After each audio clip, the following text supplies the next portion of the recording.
Hey all, இந்த shorts அதாவது ginger turmeric pepper இது மூணுமே நான் இதுக்கப்புறம் குடிக்கலான்ட்டு முடிவு பண்ணியிருக்கேன். ஜிஞ்சர் டர்மரிக் ஷார்ட்ஸ் பண்ணலாமா? ஸோ இதில் ஃபஸ்ட்டு மஞ்சளும் இஞ்சியும் நல்லா கட் பண்ணி வாஷ் பண்ணி எடுத்து வச்சுக்கோங்க. ஒரு ஜாரில் ரெண்டுத்தையுமே ஆட் பண்ணிக்கோங்க. நல்லா ஃப்ரெஷ்ஷாகவே இருக்கிறதாவே ஆட் பண்ணிக்கோங்க, ரொம்ப நல்லாயிருக்கும். அப்புறமா நான் ஒரு 1.5 ஸ்பூன் கிட்ட மிளகு ஆட் பண்ணியிருக்கேன். இது எல்லாமே சேர்த்து சும்மா கொஞ்சமாக தண்ணி ஊற்றி ஒரு லைட்டாக ஒரு அரைச்சிக்கோங்க இந்த மாதிரி. அதுக்கப்புறமா மிச்சம் இருக்கிற தண்ணியுமே நீங்கள் எந்த பாட்டிலில் நீங்கள் அதை ஃபில் பண்ணி வைக்கிறீங்களோ அந்த பாட்டில் ஃபுல்லாகவே தண்ணி எடுத்து ஊற்றிக்கலாம்.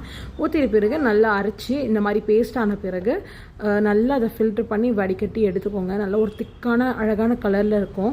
அதை அப்படியே நீங்கள் ஒரு பாட்டிலில் ட்ரான்ஸ்ஃபர் பண்ணிவிட்டு ஃப்ரிட்ஜில் ஸ்டோர் பண்ணிக்கோங்க. டெய்லி மார்னிங் எம்டி ஸ்டொமக்கில் ஒரு ஷாட் எடுக்கலாம். நான் எடுத்து பார்த்துட்டு எனக்கு எப்படி ஒர்க் ஆகுதுன்றது கண்டிப்பாக சொல்கிறேன்.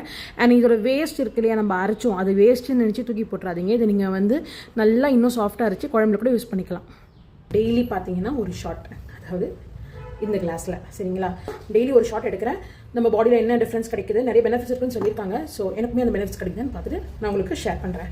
பாய்.